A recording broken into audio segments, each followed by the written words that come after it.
So you've obviously looked at them. How would you rate your opponents for Thursday? Quality opposition, Tony.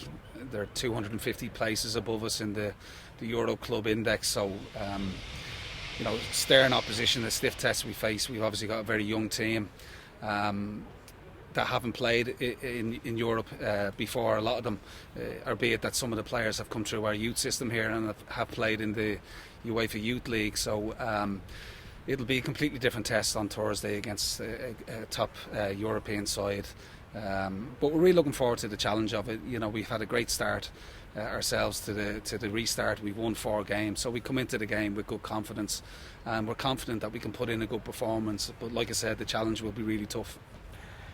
Let's talk about your season so far. Not just even the restart, but have you surprised yourself? You've surprised certainly other people that you're second in the table, just 2 points behind the leader, Shamrock Rovers. Yeah, well, like I said, we've come back fast. We've won 4 games. It's been a brilliant restart for us. So have we surprised ourselves? I'm not sure. We were confident that there was growth in the group. We were confident that we could improve as the season went on.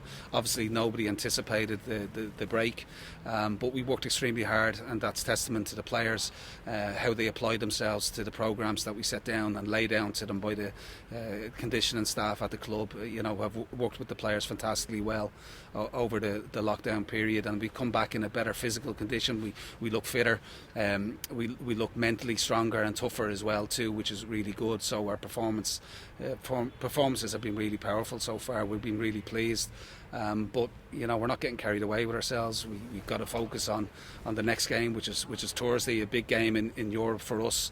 I think it's 8 years since Bohemians last were in Europe, so it's a big night for everybody at the club. It's also, I think, an indicator for Irish football where we're at. Dundalk had a disappointing result last week. If you or Derry or Shamrock Rovers can get a result and go through a round, it's good for the coefficient and it's good for the league. Yeah, it would be fantastic for Irish football, like you say, if we were to get a positive result. It's a one-legged tie, so it has to be decided upon the night. So anything can happen. Obviously we're very much the underdogs, and we come into the game with the underdog tag.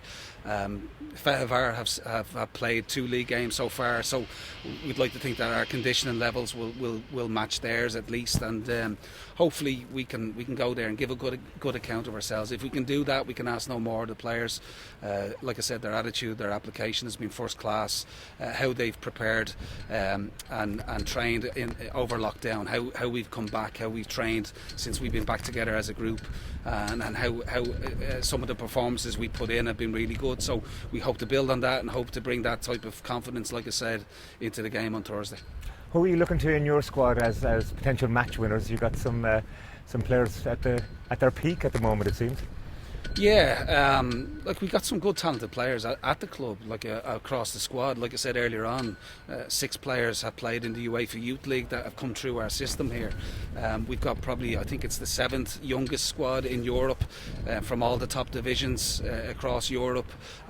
We got, like I said, we got some good players. Like we've got Danny Mandrew, who hasn't played so far since we come back due to injury. He's came off the bench last week against Fehervar and has been a spectator to a certain extent so far, because the team have been doing quite well on return. We got young Dawson Devoy who's come into the team and done really well.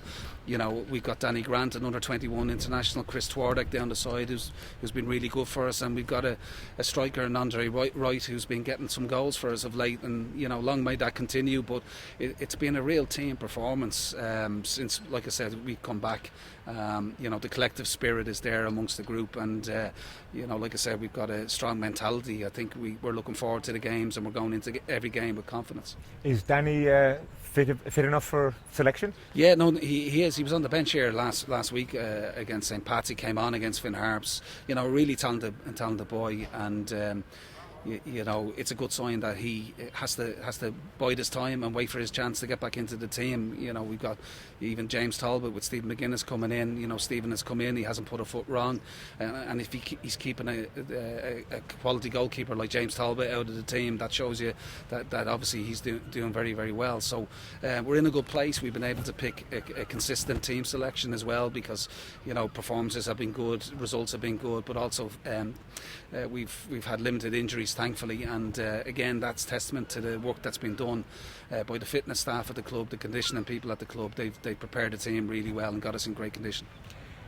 Unfortunately, fans won't be able to travel because of the current COVID situation, and that's a pity because I'm sure Bohs fans have been waiting for a long time for an opportunity to get into Europe and follow the Gypsies.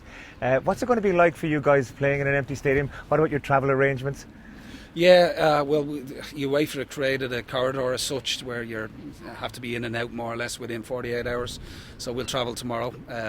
We'll train in the ground tomorrow evening. We'll fly out after the game on Thursday evening. So it's disappointing not obviously to have a travelling away support. It's disappointing that the game has to be played over one leg, that we can't get the opposition back to Dalymount and to face them here over two legs. But the supporters were invaluable for us last year. They got us over the line in many games, both here and travelling away to support the team. So that'll be uppermost in our thoughts when we're playing away. So we've got to make sure that we try and represent them as best we possibly can with a good spirited performance away to like I said, a good side playing in a good league. Like I said, we're very much the underdogs, but we're looking forward to it. It's a great challenge for us. It's a pity we don't have the travelling support, but listen, we'll get on with it and we'll try to do the best we possibly can. Now, the team you're playing is the favourite team of Victor Orban, and of course your away jersey is supporting refugees, saying refugees welcome. Are you going to be wearing that shirt, do you know? I don't think we can. It's not listed as an away jersey with UEFA. We'll wear our blue, our tour kit. Listen, we're there for sporting reasons. We want to try and win the football match if we possibly can. Recognise that we're up against they're very much the favourites, but we've got a young team that are full of confidence at this moment in time, and we want to try and represent, like I said, the club in the best possible way we can on Thursday. And the supporters can watch the action, though. You were supplying a live stream to them. Yeah, the club have put on a live stream, which is great. Obviously football is not the same without supporters in the stadium, and that's difficult, but I'm sure they'll get behind us as much as they possibly can virtually, and hopefully, like I said, we can put in a good performance irrespective of the result. This team have evolved, the club has evolved. We've made great progress and great strides over the last number of years. We've got lots of young, vibrant players coming through the academy, coming through our youth system, and we're really pleased with how players have developed here at the club and how we've been able to progress. But like Thursday is a real step for us. It's a big step for us, and it'd be interesting to see how we get on, and I'm curious to see how we adapt. The conditions over in Hungary will be humid, will be warm, it'll be difficult, but our players are really excited about playing in Europe, and that's something that we're geared up towards.